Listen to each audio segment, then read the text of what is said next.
Welcome to our YouTube channel Prashant education hub. इस video में हम सेल के स्ट्रक्चरल ऑर्गेनाइजेशन के बारे में पढ़ेंगे। मतलब कि सेल के अंदर क्या क्या कंपोनेंट्स होते हैं, सेल का स्ट्रक्चर कैसा है, उसके बारे में हम पढ़ेंगे।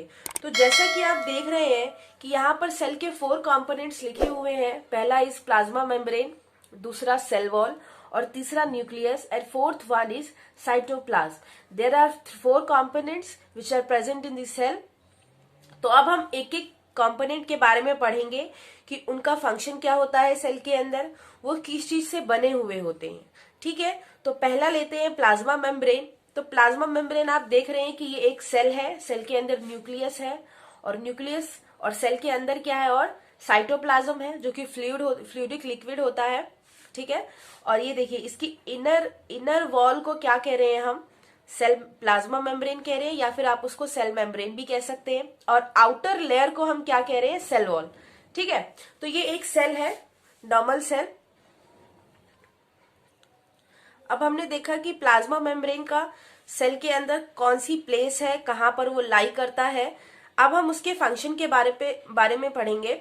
तो प्लाज्मा मेम्ब्रेन का जो यूजुअली फंक्शन होता है वो इसका फंक्शन होता है कि जैसे सेल के अंदर कोई भी कंपोनेंट है या फिर कोई भी मटेरियल है जो सेल के लिए अच्छा नहीं है या सेल के अंदर बहुत ही ज्यादा है, तो क्या होता है कि सेल मेम्ब्रेन के थ्रू सेल क्या करता है, उसको एग्जिट कर देता है। और कुछ ऐसी चीजें जो सेल को एक्सटर्नल एनवायरनमेंट से चाहिए तो वो क्या करता है, उस सब्सटेंस को अंदर लेने के लिए सेल मेम्ब्रेन जो है उसको अलाउ करता है।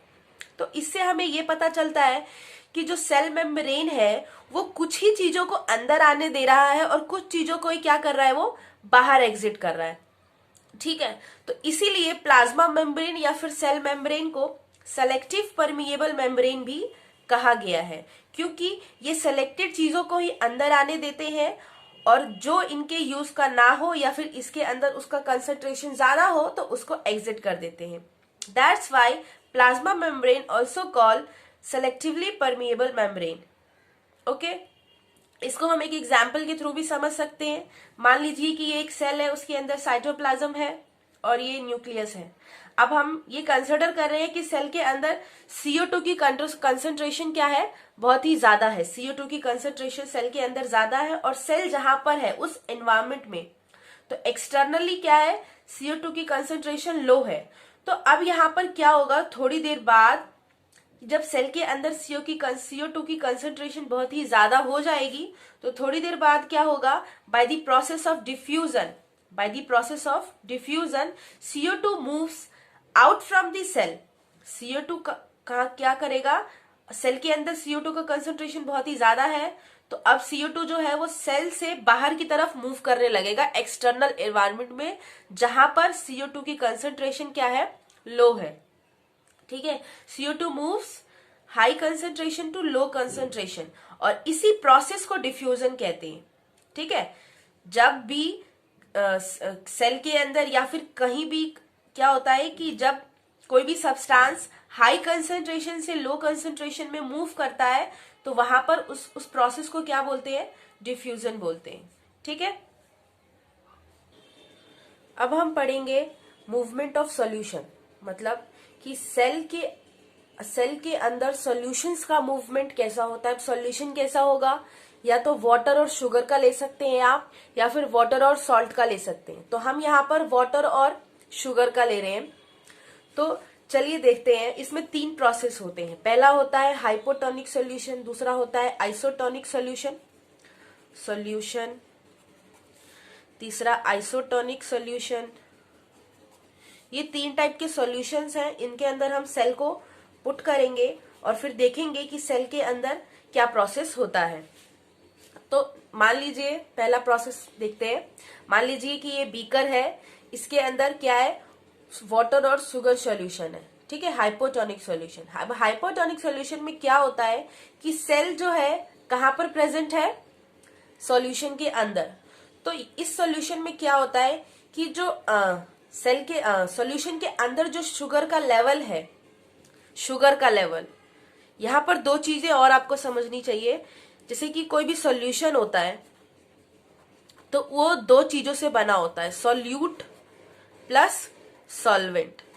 दो चीजों से बना होता है, सोल्यूट प्लस सॉल्वेंट। सोल्यूट क्या होता है उसके अंदर, सोल्यूट और सॉल्वेंट। सोल्यूट उसके अंदर, जैसे कि हमारे पास शुगर और वाटर का सॉल्यूशन है, तो इसमें सोल्यूट क्या है, शुगर है, और वाटर इज सॉल्वेंट। वाटर क्या है, सॉल्वेंट है। तो जिस चीज के अंदर भी सोल्यूट को मिलाया जाए वो सॉल्वेंट होता है, और जिस चीज को मिलाया जाए उसको क्या बोलते हैं, सोल्यूट बोलते हैं। तो अब हम इसको मैं सोल्यूट और सॉल्वेंट की तरह बोलूंगी। तो देखिए, तो इसमें क्या होता है कि बीकर के अंदर सेल प्रेजेंट है और सॉल्यूशन में सेल है। तो सेल के अंदर जो है सॉल्यूट की कंसंट्रेशन लो होती है, किसकी, सॉल्वेंट की, सॉरी, सॉल्वेंट की कंसंट्रेशन, यानी कि वाटर कम होता है सेल के अंदर। और जिस सॉल्यूशन में सेल को रखा गया है वहां पर सॉल्वेंट ज्यादा है, सॉल्यूट कम है।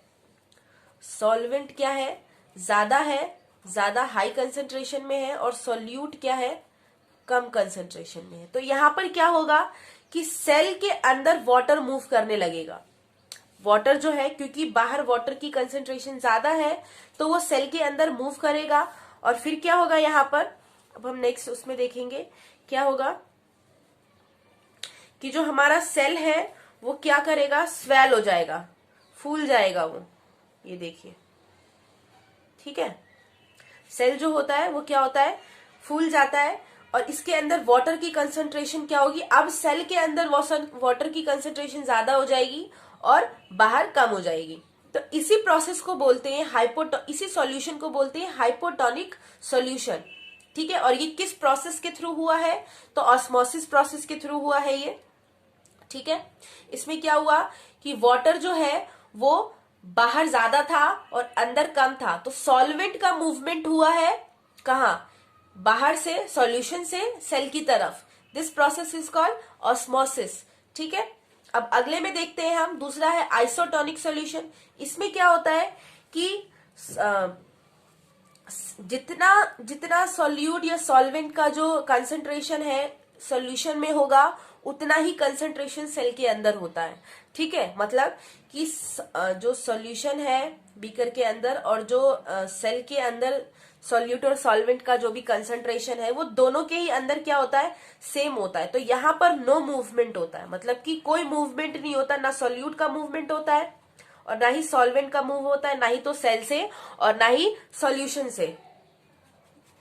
इसीलिए इसको आइसोटोनिक सॉल्यूशन कहते हैं, ठीक है। अब नेक्स्ट वन जो है जिसके बारे में हम पढ़ने वाले हैं उसको हाइपरटोनिक सॉल्यूशन बोलते हैं। हाइपरटोनिक सॉल्यूशन में क्या होता है, इसमें सेल का श्रिंकेज होता है, मतलब कि सेल जो होता है वो सिकुड़ जाता है, क्योंकि इसके अंदर क्या होता है कि सेल के मैं समझाती हूँ आपको। मान लीजिए कि ये बीकर है, इसके अंदर क्या है, ये सॉल्यूशन है, और ये जो सॉल्यूशन है ये हाइपरटोनिक सॉल्यूशन टाइप है, मतलब कि इसके अंदर, यानी कि इस सॉल्यूशन के अंदर सॉल्यूट की कंसंट्रेशन बहुत ही ज्यादा है एज कंपेयर टू सॉल्वेंट, यानी कि आप समझ सकते हैं कि इसके अंदर चीनी ज्यादा है और वाटर क्या है, कम है। तो इसमें क्या होता है, सॉल्यूशन के अंदर वाटर लो लेवल में है और शुगर क्या है, हाई में। तो इसको आप चाशनी की तरह कंसिडर कर सकते हैं कि ये सॉल्यूशन वैसा होगा। तो इसमें क्या होगा कि अब सराउंडिंग्स जहां पर सेल प्रेजेंट है उसके सराउंडिंग में क्या है, शुगर ज्यादा है, वाटर कम है, लेकिन सेल के पास तो अपना वाटर होता है। तो सेल क्या करता है, जब देखता है कि सराउंडिंग में क्या है, वाटर कम है, तो सेल से क्या होता है कि सेल जो है अपना वाटर बाहर रिलीज करने लगता है, क्योंकि मैंने अभी समझाया कि क्या हो रहा है, यहाँ पर तीनों में हम यही देख रहे हैं कि वाटर का मूवमेंट हो रहा है, वाटर का मूवमेंट। तो क्या करेगा यहाँ पर सेल के अंदर कंसंट्रेशन वाटर की ज्यादा है और बाहर कम है, तो सेल के अंदर से जो वाटर है वो बाहर की तरफ सॉल्यूशन में मूव करने लगेगा, जिससे क्या होगा कि सेल जो है वो सिकुड़ जाएगा, श्रिंकेज हो जाएगा सेल के अंदर, कुछ इस तरीके से।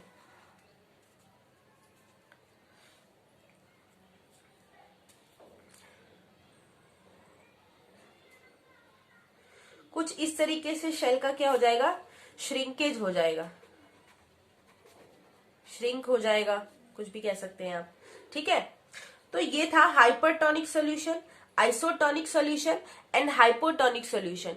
इन तीनों सॉल्यूशन से हमें ये पता चलता है कि सेल का किसी भी लिक्विड के अंदर, किसी भी सॉल्यूशन के अंदर मूवमेंट किस तरीके से होता है। ठीक है,